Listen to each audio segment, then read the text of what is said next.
Hello everyone, कैसे हैं आप सब। होप सभी अच्छे होंगे। तो हमने इससे पहले एक वीडियो डिस्कस किया जिसमें हमने बायो का ऑब्जेक्टिव क्वेश्चन देखा। अब उसके आगे हम करने वाले हैं बिहार बोर्ड का साइंस का क्लास 10 का मॉडल पेपर। हमने बायो पिछले वीडियो में किया है, अगर आपने नहीं देखा हो तो उसे ज़रूर देखें। अब हम करेंगे केमिस्ट्री और फिजिक्स। तो चलिए देखते हैं क्या कैसे प्रश्न हैं और उनका उत्तर क्या होगा। तो आते हैं हम प्रश्नों पे। हमारा 27 नंबर तक बायो था, उसके बाद हमारा फिजिक्स है। चलिए देखते हैं। 27 तक का आपको उत्तर मिल जाएगा इसके पहले वाले वीडियो में। अब हम 28 से करेंगे, ठीक है। तो चलिए स्टार्ट करते हैं। आपको प्रश्न आपके स्क्रीन पे दिख रहा होगा, तो पढ़ते हैं हम इस प्रश्न को। क्या कह रहा है ये प्रश्न। निकट दृष्टि दोष अथवा दूर दृष्टि दोष के निवारण हेतु प्रयुक्त लेंस द्वारा बना प्रतिबिंब होता है।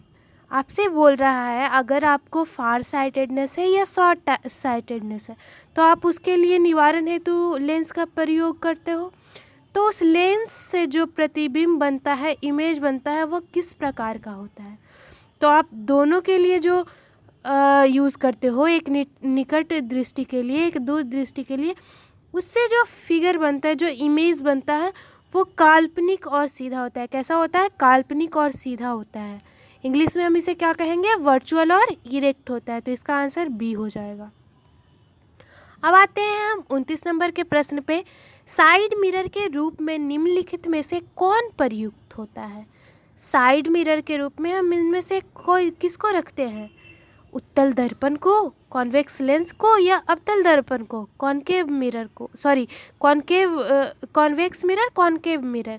और उसके अलावा आपका दो ऑप्शन क्या है? कॉनकेव लेंस, कॉन्वेक्स लेंस, ठीक है। तो दर्पण करेंगे या लेंस करेंगे, पहला तो ये। दूसरी बात, अवतल करेंगे या उत्तल करेंगे। तो इसका सही उत्तर क्या हो जाएगा? उत्तल दर्पण। जो हम कार में या फिर मोटर बाइक में जो मिरर का यूज़ करते हैं वो कैसा होता है? उत्तल दर्पण, कॉन्वेक्स लेंस सॉरी मिरर होता है। क्या होता है? दर्पण होता है, उत्तल होता है। उत्तल दर्पण, कॉन्वेक्स मिरर। क्यों? क्योंकि इससे आप रोड पे चलते हो तो आपको पीछे की सारी चीज़ें देखनी होती है, तो ये छोटा करके आपको दिखाता है। अब आते हैं हम अगले प्रश्न पे, जो कि है अवतल लेंस द्वारा प्राप्त प्रतिबिंब होता है। आपका जो कॉनकेव लेंस है उससे किस प्रकार का इमेज बनता है, किस प्रकार का प्रतिबिंब बनता है। तो अगर आप ऑप्शन को देखें तो ऑप्शन में क्या है? आभासी, सीधा, छोटा। इसमें दूसरे में इंग्लिश में देखें तो क्या कह रहा है? वर्चुअल, इरेक्ट और डिमनिस्ट। तो इसका सही उत्तर क्या हो जाएगा? इनमें से सभी, ये सभी बनाता है ना, सारे इससे बनते हैं। अब आते हैं एसआई मात्रक ऊर्जा का क्या है? एसआई यूनिट ऑफ एनर्जी, ये तो बहुत ईजी है। ये क्या है? जूल है। क्या है? जूल है। अगले प्रश्न पे हम आए तो अगला प्रश्न आपसे कहता है आकाश का जो नीला रंग है, आकाश का नीला रंग होना किस परिघटना का परिणाम है। स्काई कलर का हमें ब्लू कलर का स्काई दिखता है, वो किस फेनोमेनन का रिजल्ट है। तो इसका क्या आंसर हो जाएगा? परिकीर्णन। क्या हो जाएगा? परिकीर्णन या scattering of light, option B. अगले प्रश्न पे आए तो आपका अगला प्रश्न बोल रहा है सामान्य नेत्र के लिए स्पष्ट दृष्टि का न्यूनतम दूरी क्या होता है।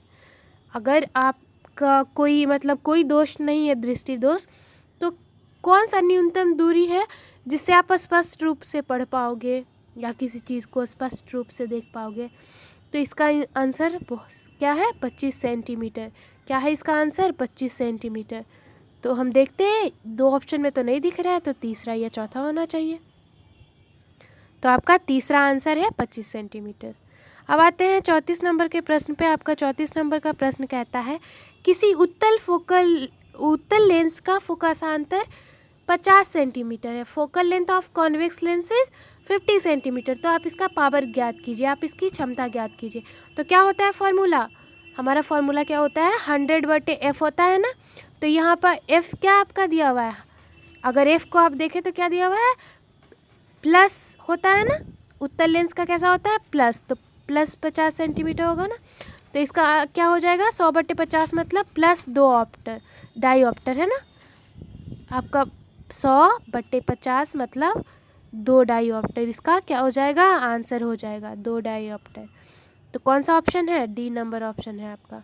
अब आते हैं अगले प्रश्न पे, एक प्रिज्म कितने सतहों से घिरा होता है, तो ये तो बहुत इजी क्वेश्चन है, ये कितने सतहों से घिरा होता है 5 सतहों से, 5 सतहों से।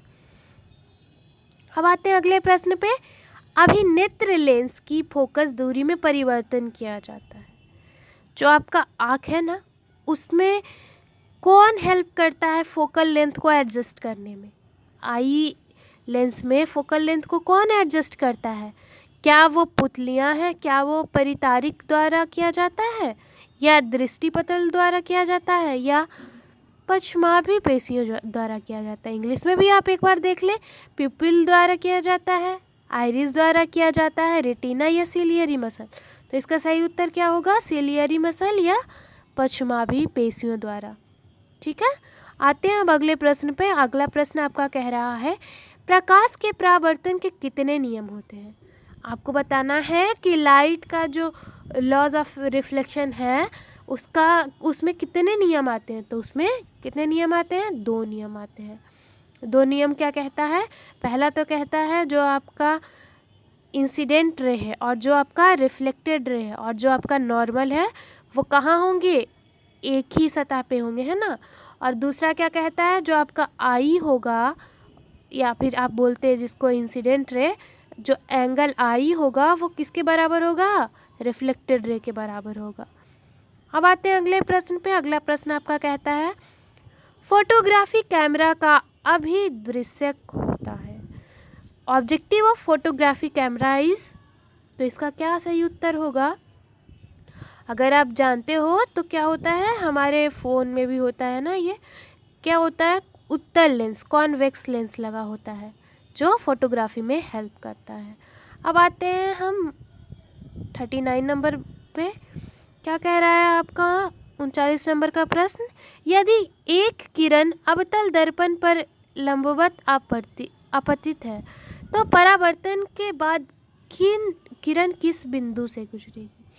तो आपसे क्या पूछ रहा है कि एक बार इंग्लिश में भी देख ले, if a ray is incident normally to the surface of concave mirror through which point will it pass after reflection. तो आप 6 पोजीशन पढ़ते हो लाइट में, आपका ये पूरा 6 पोजीशन पढ़ते हो, तो आपको अगर ध्यान आ रहा होगा तो कहाँ पे ये होता है, फोकस पे होता है, फोकस से गुजरता है। कहाँ से गुजरता है, फोकस से होके गुजरता है। तो इसका आंसर क्या हो जाएगा, ए नंबर, फोकस से, फ्रॉम फोकस। दूसरा आप देखते हो क्या कह रहा है आपका 40 नंबर का प्रश्न, यदि एक प्रिज्म से एक वर्णी किरण को गुजरे तो इसका नहीं होगा। If a monochromatic ray passes through a prism it will not suffer. क्या नहीं होगा इसमें, प्रिज्म में अगर मोनोक्रोमेटिक लाइट है, एक वर्णी किरण है, तो क्या नहीं होगा, उसका बन विक्षेपण नहीं हो पाएगा, मतलब डिस्पर्सन नहीं हो पाएगा। क्या होगा, बन विक्षेपण नहीं हो पाएगा। तो बी आपका आंसर हो जाएगा। अब आते हैं हम 41 नंबर पे, क्या कहता है, पवन विद्युत जनित्र में कुंडली को घुमाने का काम मूलतः करती है। इन अ विंड इलेक्ट्रिक जनरेटर, ठीक है, एक विंड इलेक्ट्रिक जनरेटर है, पवन विद्युत जनित्र है, तो उसमें कॉइल को रोटेट कौन करता है, कुंडली को घुमाने का काम कौन करता है, जो आपका गतिमान हवा है, जो आपका एयर है, जो हाई स्पीड से एयर आ रहा है वो करता है। ठीक है, सी आंसर हो जाएगा इसका। अब आते हैं अगले प्रश्न पे, कह रहा है कांच की अवतल लेंस में वायु में शक्ति होती है। कांच की अवतल लेंस की वायु में क्या शक्ति होती है, तो आपको सबको पता है अवतल लेंस मतलब कॉनकेव लेंस का जो हमारा क्या शक्ति होता है, उसका फोकस किस में होता है, निगेटिव में होता है, तो उसकी शक्ति क्या हो जाएगी, निगेटिव में हो जाएगी, ऋणात्मक हो जाएगी, है ना। अब आते हैं हम 43 नंबर के प्रश्न पे, निम्नलिखित में कौन विद्युत का सुचालक है। सुचालक कहने का मतलब क्या है, कंडक्टर कौन है। तो आपको पता है कि कंडक्टर कौन होते हैं, मेटल्स होते हैं। लेकिन अगर आप ऑप्शन को ध्यान से देख रहे हैं तो आपका आयोडीन नॉन मेटल है, सल्फर नॉन मेटल है, अधातु है, धातु नहीं है वो। ग्रेफाइट भी अधातु है, हीरा भी अधातु है। लेकिन जब आप एक्सेप्शन पे आते हो तो आपको पता होगा कि ग्रेफाइट क्या है, सुचालक है। और ग्रेफाइट हमें कहाँ मिलता है, हमारे पेंसिल में मिलता है। वो क्या है, एक सुचालक है। और ये ग्रेफाइट किसका फॉर्म है, ये ग्रेफाइट कार्बन का एक रूप है। किसका रूप है, कार्बन का। और कार्बन का इस एग्जाम्पल में एक और कौन रूप है, हीरा है, जिसको हम बोलते हैं सबसे कठोर, है ना। अब आते हैं 44 नंबर के प्रश्न पे। 44 नंबर का प्रश्न आपको कहता है वक्रता त्रिज्या 1 मीटर के अवतल दर्पण की फोकस दूरी होगी, focal length of concave mirror having radius of 1 metre. ठीक है, तो इसमें पूछ रहा है आपको कि फोकल लेंथ ज्ञात कीजिए। अगर आपका रेडियस दिया हुआ है 1 मीटर तो क्या हो जाएगा, 1 मीटर मतलब 100 सेंटीमीटर होता है। 1 मीटर मतलब क्या होता है, 100 सेंटीमीटर। तो 100/2 करेंगे हम, रेडियस का आधा करेंगे तो हमें फोकस ज्ञात होगा। तो 100 सेंटीमीटर का आधा कितना होता है, 50 सेंटीमीटर। कितना होता है, तो आंसर हो जाएगा बी। अब आते हैं 45 नंबर के प्रश्न पे। सघन माध्यम से विरल माध्यम में जाती हुई किरण अभिलंब से विचलित हो जाती है। तो क्या बताइएगा इसका आंसर है, ray passing from denser to rarer medium. तो इसमें अगर हम फिगर देखें तो क्या होता है, ये मान लिया जाए ये आपका सघन मीडियम है। क्या है, सघन मीडियम है ऊपर वाला, और नीचे वाला क्या है, विरल मीडियम है। ऊपर वाला आपका डेंसर है, नीचे वाला रेयरर है। तो आपको ध्यान होगा अगर प्रकाश इस भांति आती है तो अगर यहाँ पे आपका नॉर्मल है तो ये अभिलंब के तरफ चला जाता है। क्या होता है, अभिलंब के तरफ चला जाता है। तो इसका आंसर क्या हो जाएगा, सॉरी ये आपसे क्या पूछ रहा है कि सघन से विरल जाना है। सघन से विरल जाना है तो उल्टा हो जाता है ना, उल्टा हो जाएगा। इसमें क्या हो जाएगा, सघन से विरल पूछ रहा है आपको, डेंसर से रेयर जा रहा है तो किस प्रकार से बनेगा आपका, इस तरह से रे जाएगा। तो ये आपका अभिलंब है, नॉर्मल है, तो इससे दूर भागेगा। तो इसका आंसर क्या हो जाएगा, ए हो जाएगा, अभिलंब से दूर। अब आते हैं हम अगले प्रश्न पे। विद्युत धारा उत्पन्न करने की युक्ति क्या है, जनित्र है, मोटर है, अमीटर है, ग्लैवेनोमीटर है। एक बार इंग्लिश में भी ऑप्शन देख लें, जनरेटर है, मोटर है, अमीटर है, ग्लैवेनोमीटर है। तो इसका सही उत्तर क्या होगा, जनरेटर, जनित्र होगा। इसका सही उत्तर क्या हो जाएगा, ए, जनित्र। अब आते हैं हम 47 नंबर के प्रश्न पे। ऊर्जा का पारंपरिक स्रोत है, ऊर्जा का पारंपरिक स्रोत क्या है, पारंपरिक कहने का मतलब, कन्वेंशनल कहने का मतलब जो सदियों पहले से चला आ रहा है। तो अगर आप ध्यान दो तो सारे ऑप्शन अभी कुछ फ़िलहाल 20 वर्ष, 30, 40, 50, 60 इतना ही टाइम हुआ होगा अगर 3 ऑप्शन को आप देखो, अगर आपको ध्यान आ रहा हो तो। और पारंपरिक कौन है, कोयला है, कोल है, जो कि पता नहीं कि कौन से ज़माने से कोयला का यूज़ हो रहा है, हम एग्जैक्ट बता भी नहीं सकते हैं। तो ये बहुत पहले से चला आ रहा है, कन्वेंशनल सोर्स है एनर्जी का। अब आते हैं हम 48 नंबर के प्रश्न पे। 48 नंबर, एक मिनट, ये क्या हो गया। 48 नंबर प्रश्न आपसे कह रहा है, कांच की एक समांतर पट्टिका पर सफ़ेद किरण तिरछी आपतित होती है, तो निम्नलिखित में से कौन प्रथम अपवर्तन के साथ घटित होगा। A white ray is incident obliquely on a glass slab with first refraction. Which of the following will occur? तो आपसे पूछ रहा है कि क्या होगा अगर एक ग्लास स्लैब पे सफ़ेद किरण, सफ़ेद तिरछी किरण आपको नज़र आ रही है। तो इसका सही उत्तर क्या हो जाएगा, विक्षेपण हो जाएगा। उस किरण का क्या हो जाएगा, विक्षेपण हो जाएगा। विक्षेपण मतलब डिस्पर्सन हो जाएगा। तो हो जाएगा, सॉरी क्या है आपका, विक्षेपण नहीं, विचलन हो जाएगा, सॉरी विक्षेपण नहीं, क्या हो जाएगा, विचलन हो जाएगा आपका। क्या हो जाएगा, विचलन हो जाएगा। विचलन मतलब डेविएशन हो जाएगा। अब आते हैं अगले प्रश्न पे। हमारे घरों में जो विद्युत आपूर्ति की जाती है, इसका तो एक ही आंसर है, क्या है वो, 220 वोल्ट होता है। और दृष्टि धारा होती है या प्रत्यावर्ती धारा होती है, तो क्या होती है, 220 वोल्ट प्रत्यावर्ती धारा होगी। अब आते हैं हम 50 नंबर प्रश्न पे। जस्ता का परमाणु मान आपका बताना है, संख्या बताना है, परमाणु संख्या। तो आप पीरियोडिक टेबल में देखते हो जस्ता किस नंबर पे आता है, 30 नंबर पे आता है। जिंक आपका 30 नंबर पे आता है। अब आएंगे हम 51 नंबर प्रश्न पे। धोबिये सोडा का रासायनिक सूत्र क्या है। तो धोबिये सोडा का रासायनिक सूत्र क्या होता है, अगर आप देखो तो ऑप्शन में आपका एक चीज़ तो कॉमन दिया है, Na2CO3 Na2CO3 Na2CO3।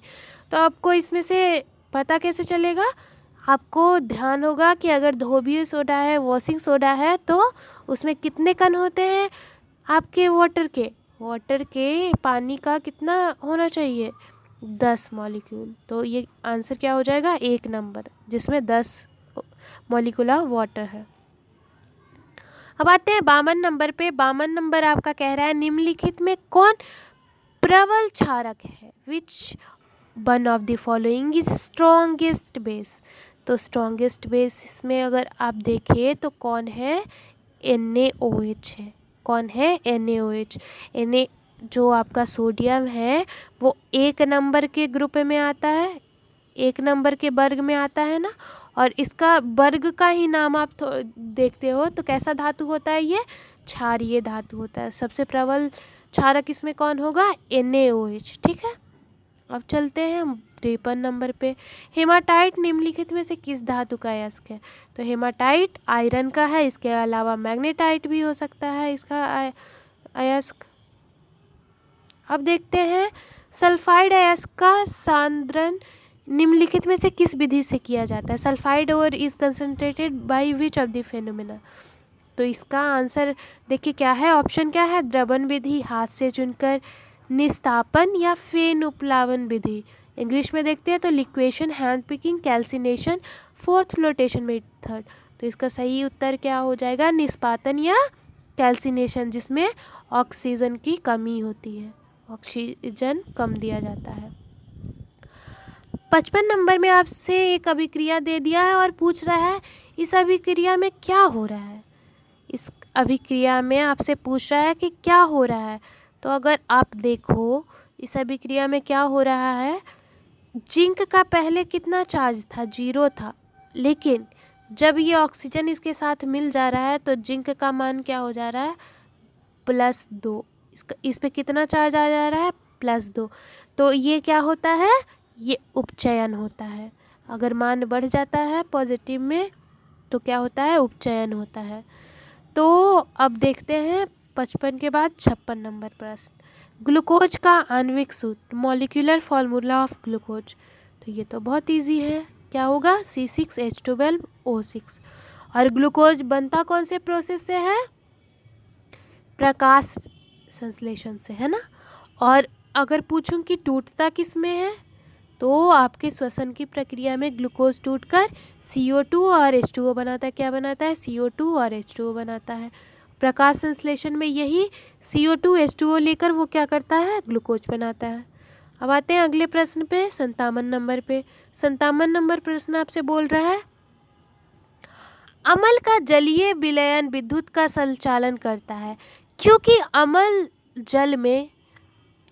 जल में क्या करता है जिसके कारण कि इलेक्ट्रिसिटी कंडक्ट होता है। ऐसा क्या करता है एसिड जिसके कारण एक्वस सॉल्यूशन में इलेक्ट्रिसिटी कंडक्ट होती है। तो जब आपका अम्ल जो है पानी से मिलता है तो वो आयनित होता है, आयनिक बन जाता है, आयनिक मॉलिक्यूल में टूट जाता है, जिसके कारण क्या होता है, इलेक्ट्रिसिटी कंडक्ट होती है, विद्युत धारा प्रवाहित होती है। विद्युत धारा प्रवाहित होने के लिए क्या जरूरी है, आवेशों का, प्लस और माइनस आवेशों का। तो वो कहाँ से होगा, जब वो आयनित होंगे। अब आते हैं हम लिथियम के बाह्यमत सेल में कितने इलेक्ट्रॉन विद्यमान होते हैं। तो आपको पता है कि कोर इलेक्ट्रॉन 2 होगा और उसके बाहर 1 होगा। तो इसका सही उत्तर क्या हो जाएगा? 1। अब आते हैं अगले प्रश्न पे। आवर्त सारणी के शून्य समूह का तत्व कौन सा है? शून्य समूह का तत्व हीलियम है। ये कितने का है? ये 7 नंबर का है, ये पहले नंबर का है, ये भी पहले नंबर का है, पहले वर्ग का है। हीलियम और हीलियम नहीं, हाइड्रोजन और सोडियम। और क्लोरीन किसका है? 7वें नहीं 17 नंबर पे है। ठीक है, अब आते हैं अगले प्रश्न पे। निम्नलिखित में सर्वाधिक विद्युत ऋणात्मक तत्व कौन सा है?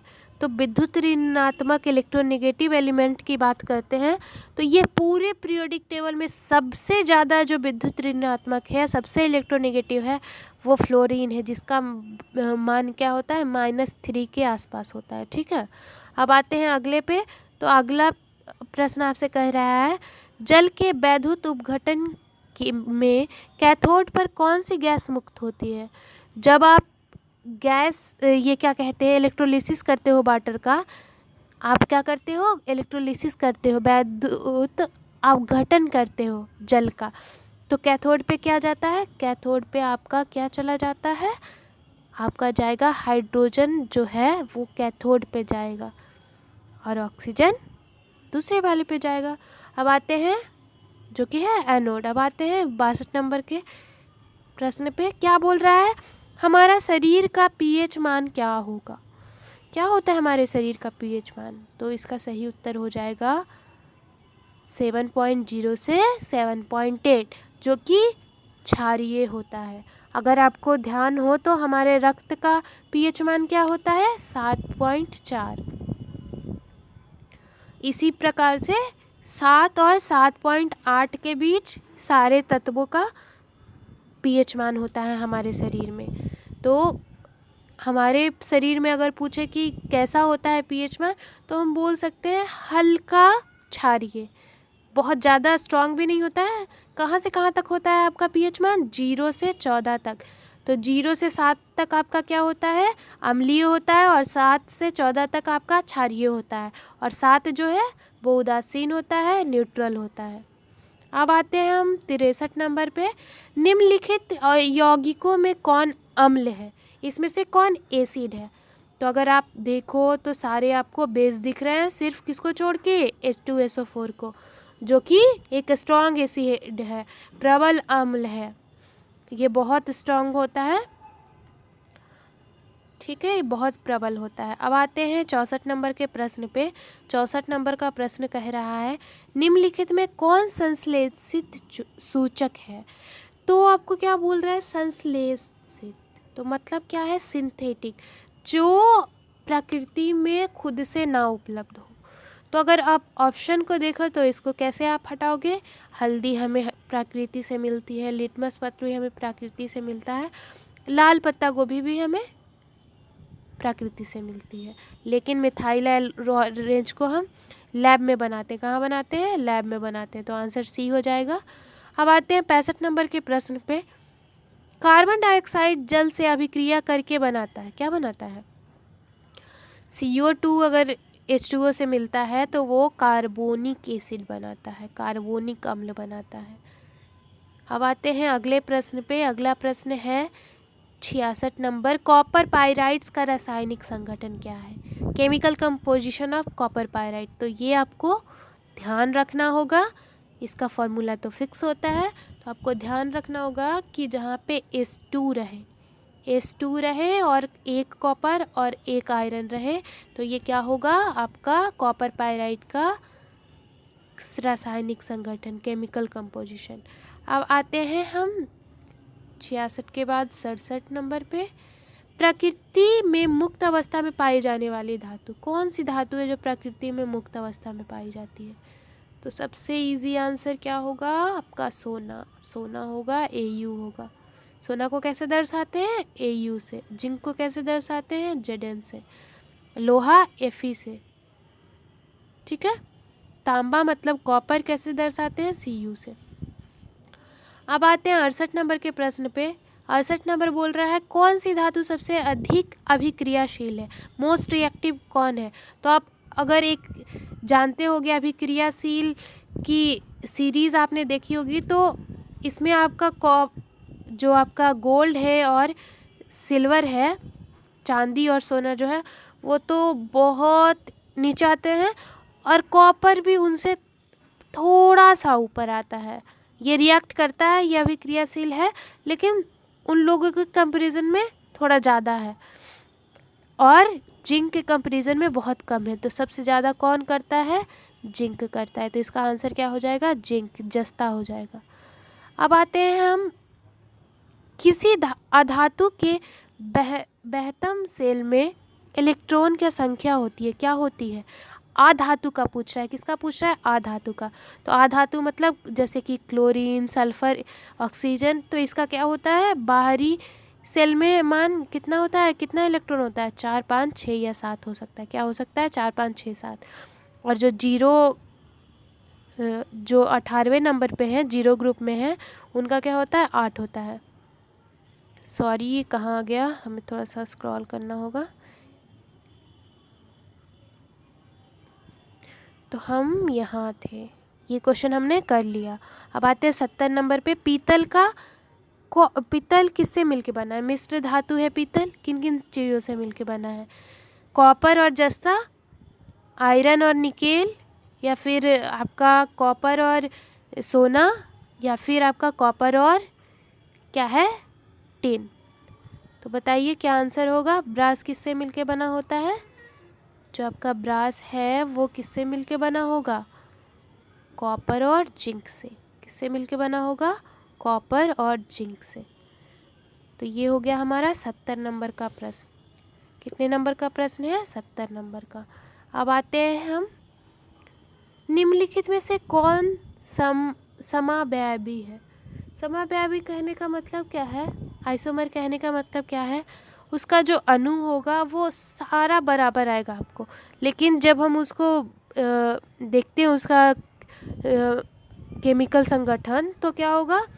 मान लिया जाए कि इस तरह से हम कार्बन में भी देखते हैं, 4 ग्रुप अटैच होता है ना, 4 उसका बॉन्ड होता है। तो यहाँ पे हाइड्रोजन है, यहाँ पे हाइड्रोजन है, यहाँ पे कुछ ए है मान लेते हैं, कुछ बी है। तो अगले वाले का भी यही होगा, लेकिन उसमें हो सकता है कि कुछ 2 कार्बन है। अगर यहाँ पे मान लिया जाए 2 कार्बन हम बना देते हैं, 2 कार्बन में यहाँ पे बी था, लेकिन इस वाले में क्या हो गया ना, इस वाले में ये बी यहाँ पे अटैच्ड है और ए यहाँ पे अटैच्ड है और इधर एच एच है। तो इस तरह का जो है कि आपका उसमें संगठन तो वही रहेगा, लेकिन आपका जो पोजीशन होगा, आपको जो जिस प्रकार से उसका स्ट्रक्चर बनाते हैं उसमें फ़र्क आ जाएगा। तो ये कौन होगा? ये होगा हमारा मिथाइल अल्कोहल और डाईमिथाइल ईथर, इसका आंसर होगा। जब आप बनाइएगा इसके लिए आपको चारों का पहले बनाना होगा, फिर देखना होगा कौन एक जैसा है। फिर आते हैं, हम देखते हैं 72 नंबर पे। तो आपका 72 नंबर का प्रश्न कह रहा है कि इसका आयुपैक के प्रणाली में इसका नाम बताइए। तो इसका आंसर बहुत सारे बच्चे ये दे देते हैं, लेकिन ये क्या पूछ रहा है? आयुपैक। आयुपैक में इसका नाम कैसे आएगा? सबसे लंबे चेन को लेंगे जो कि 2 कार्बन का है, तो हमारा क्या हो जाएगा? लास्ट में इथेन हो जाएगा। ये ग्रुप क्या है? ऑक्सी ग्रुप है, कीटोन ग्रुप है, और ये क्या है हमारा? आपका क्या दिख रहा है? एक मिथाइल है, तो ये क्या हो जाएगा? Methoxy ethane. ठीक है, ये मिथॉक्सी इथेन हो जाएगा। 73 नंबर पे आते हैं।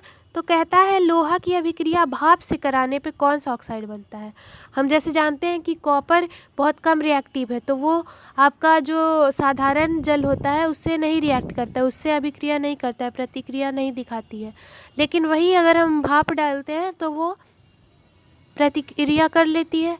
तो इसी तरह से पूछ रहा है कि लोहा अगर भाप से अभिक्रिया कर रहा है तो वो कौन सा ऑक्साइड बनाएगा? तो इसका आंसर आपका होगा पहला वाला। इसका आंसर क्या होगा? Fe3O4। Fe3O4 ये आपको स्टेम से रिएक्ट करने के बाद पूछ रहा है, तो इसका आंसर ए नंबर Fe3O4 होगा।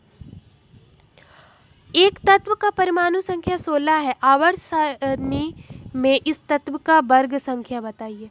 तो 16 नंबर पे क्या आएगा? 16 नंबर पे आपका परमाणु नंबर है ठीक है, सल्फर का। और वैसे ही आपसे पूछ रहा है कि वो कौन से वर्ग में आएगा, तो ये किस में होता है, 16 नंबर के वर्ग में होता है। कितने वर्ग होते हैं टोटल, 18 वर्ग होते हैं ना, और 18 वर्ग में से ये 16वें नंबर पे आता है। अब आते हैं हम 75 नंबर। निम्नलिखित में से कौन सी धातु तनु सल्फ्यूरिक एसिड अम्ल से के साथ अभिक्रिया नहीं करती है, कौन सी नहीं करती है, जो सबसे कम रिएक्टिव होगा, सबसे कम अभिक्रियाशील कौन है, कॉपर है। कौन है, कॉपर है।